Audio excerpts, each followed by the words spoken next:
Vamos falar agora sobre João 17 e 18. A oração de Jesus em João 17 é um dos grandes picos de revelação na Bíblia, um dos maiores, mais altos picos de revelação que tem na Bíblia. E para você ter ideia, não foi respondido ainda, não foi cumprido ainda, porque ele está pedindo para a igreja ser tão um e amar tanto um ao outro para que o mundo creia que ele foi enviado pelo Pai. Que a mesma unidade que existe na Trindade possa existir entre nós aqui na Terra como igreja. Então é na Terra mesmo, não é uma coisa celestial, não é uma coisa invisível, é algo para o mundo ver. E o mundo vê os cristãos hoje divididos, brigando e falando mal um do outro, então isso não dá testemunho nenhum. Então essa oração de Jesus em João 17 ainda não foi respondida e vai ser respondida. E aqui eu queria indicar esse livreto para vocês, é o 8º volume de uma série do Asher Intrato, que é um profeta judeu. Tem 8, vale a pena você pegar todos os 8, são livretos baseados em ministrações que ele deu aqui no Brasil. Mas esse livreto fala o maior milagre do fim dos tempos. Qual o maior milagre do fim dos tempos? Que a igreja vai ser uma, não é uma instituição unida, como foi a igreja católica durante a Idade Média, não. A igreja, o povo verdadeiro de Deus vai se amar mesmo, como Jesus nos amou. E isso vai fazer o mundo entender coisa que não entendeu até hoje. Isso é uma coisa tremenda. E ele fala aqui, o Asher fala nesse livreto, ele fala sobre as duas orações de Jesus.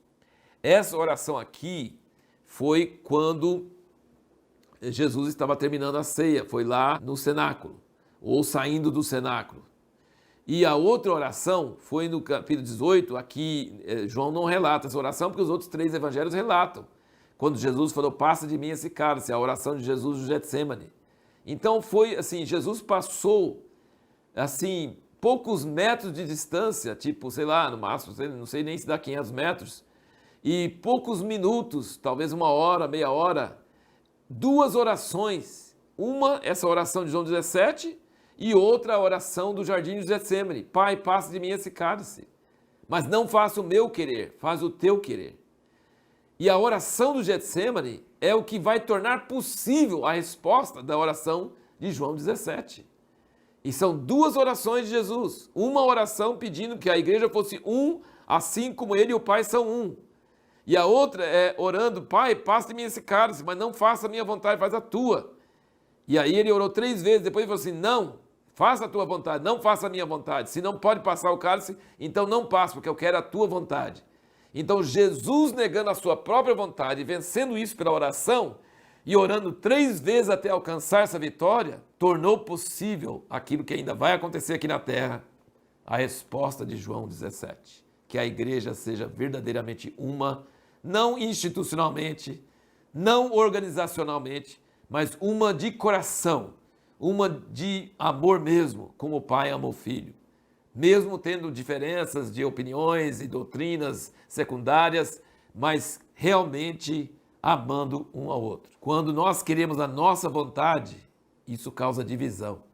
Quando nós negamos a nossa vontade, isso causa união. A vontade de Deus é uma. Então, quando nós tivermos o mesmo Espírito de Jesus, de dizer, Pai, não se faça a minha vontade, faz a tua. E com esse Espírito, todos os servos de Deus no mundo começar a ter esse mesmo Espírito, nós seremos um, como o Pai e o Filho são um. A nossa própria vontade é que nos divide.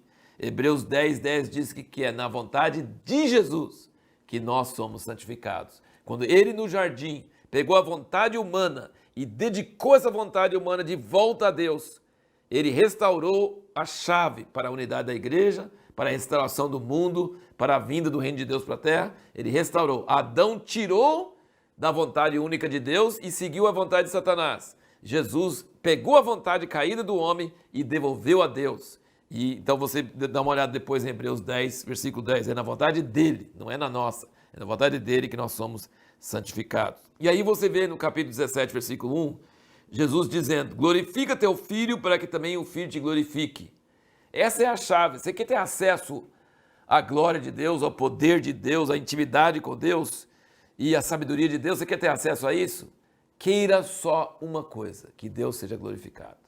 Quando você só tem essa vontade, só quer que Deus seja glorificado, então o Pai pode te glorificar, sabe? Ele fala, glorifica o Filho para que o Filho te glorifique. Então ele não tinha nenhuma intenção de ele ficar com a glória. Ele tinha vontade de Deus glorificar ele para que ele glorificasse o Pai. Essa é a chave para nós recebermos intimidade com Deus e a glória de Deus. E a pergunta que nós fizemos no último vídeo foi qual que era a obra que Deus queria que Jesus completasse aqui na terra, na sua vida. Claro que Deus queria que ele morresse pelos nossos pecados. Mas antes de morrer, durante a sua vida, o que Deus queria que ele realizasse em sua vida antes de morrer? Aqui ele diz o seguinte, nós podíamos dar várias respostas. Deus queria que ele curasse doentes, que ele multiplicasse pães, que ele trouxesse justiça social, que ele libertasse Israel dos romanos, que ele começasse uma igreja. Qual que era a obra que Jesus tinha que fazer? E olha o que ele faz aqui, ó, o que ele fala. Versículo 4, 17, ele diz, eu te glorifiquei na terra, completando a obra que me deste para fazer. Agora, pois, glorifica-me tu, ó Pai, junto de ti mesmo com aquela glória que eu tinha contigo antes que o mundo existisse. Manifestei o teu nome aos homens que do mundo me deste. Eram teus, tu nos deste e guardaram a tua palavra. Então, qual que era a obra dele? Manifestar o nome de Deus para esses 12 homens. Era só isso. E aí ele diz depois, versículo 12, enquanto eu estava com eles, eu os guardava no teu nome que me deste, e os conservei, e nenhum deles se perdeu, senão o filho da perdição, para que se cumprisse a escritura. Então, pensa assim comigo, qual era a obra de Deus, que Deus queria que ele falou assim, Pai, pode me levar, pode me glorificar, já terminei a obra. Qual é a obra? Manifestei o teu nome aos homens que me deste. Quais homens que ele manifestou a obra? Os 12, porque ele disse que guardou todos, menos o que se perdeu, que era o filho da perdição, que era Judas. Então, veja bem que coisa interessante. Jesus veio trazer uma verdade dos céus para a terra. Um produto que não tinha aqui. Raro, exótico, extraterrestre. É o Evangelho, sabe?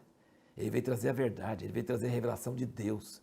Ele veio trazer algo que não existia aqui na terra antes. E o mundo odiou a ele, seu produto e todos que o receberam.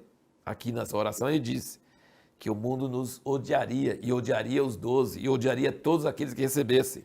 Mas esse produto que Jesus trouxe perduraria, multiplicaria e vai dominar tudo no fim.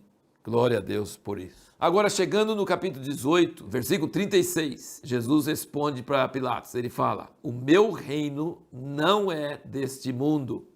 Se o meu reino fosse deste mundo, pelejariam os meus servos para que eu não fosse entregue aos judeus. Entretanto, meu reino não é daqui. Perguntou depois Pilatos, logo tu és rei? Respondeu-lhe Jesus, tu dizes que eu sou rei.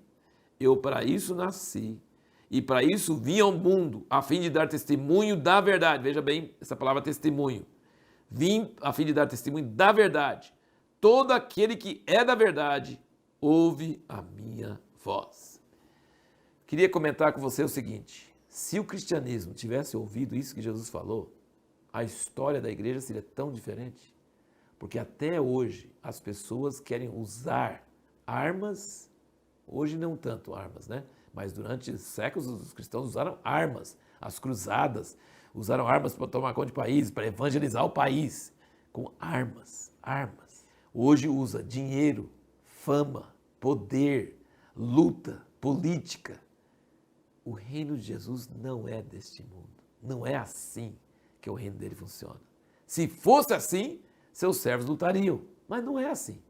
Então, grande parte dos cristãos não prestaram atenção nessa mensagem que Jesus falou com Pilatos. Meu reino não é daqui.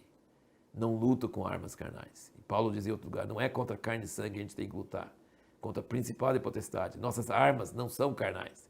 E a gente não vence guerreando com armas carnais, com dinheiro, com fama, com poder, com armas. Não, a gente vence perdendo, vence servindo, vence amando, vence e dominando pelo Espírito de Deus em nós. É uma grande verdade que, infelizmente, o cristianismo não praticou na sua história. A pergunta para o próximo vídeo é o seguinte, como sabemos que Jesus não tinha nenhum pecado?